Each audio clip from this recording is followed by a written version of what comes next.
തലമുറ ശാപങ്ങളെ പൊട്ടിക്കുന്ന ഒരു വ്യക്തിയായിരിക്കും ഒരു ആത്മീയ പിതാവ്. പിതാക്കന്മാരായിട്ടുള്ളവരോടൊരു കാര്യം പറയാം. നിങ്ങൾക്കൊരു പിതാവുണ്ടായിരുന്നു, പക്ഷെ നല്ലൊരു ഉദാഹരണമല്ലായിരുന്നു.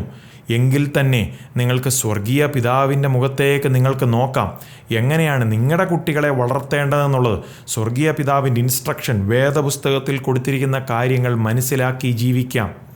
ചിലപ്പോൾ നിങ്ങൾക്കുണ്ടായിരുന്ന പിതാവ് വളരെയധികം പെട്ടെന്ന് ദേഷ്യപ്പെടുന്നവൻ, ശപിക്കുന്നവൻ, നിങ്ങളെ ഉപദ്രവിക്കുന്നവൻ, മദ്യപാനത്തിന് അടിമയായിട്ടുള്ളവനൊക്കെ ആയിരുന്നിരിക്കാം.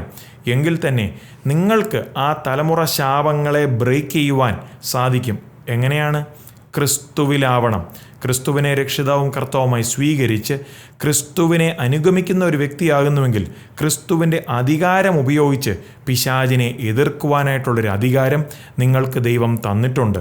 നിങ്ങൾക്ക് ഇടിവിൽ നിൽക്കാം. യേശുവിൻ്റെ നാമത്തിൽ ആ സകല ശാപങ്ങളെയും ബ്രേക്ക് ചെയ്യാം. അങ്ങനെയെങ്കിൽ നിങ്ങളും നിങ്ങളുടെ തലമുറകളും ക്രിസ്തുവിൽ ഫ്രീ ആവാം, ക്രിസ്തുവിൽ സ്വതന്ത്രരാവാം. യെശയ്യാവ് 58:12 തന്നെ പറയുന്നത്, തലമുറയായി കിടക്കുന്ന അടിസ്ഥാനങ്ങളെ നീ കെട്ടിപ്പൊക്കും, കേട് തീർക്കുന്നവനെന്നും കുടിയിരിപ്പാൻ തക്കവണ്ണം പാതകളെ യഥാസ്ഥാനത്താക്കുന്നവനെന്നും നിനക്ക് പേർ പറയും.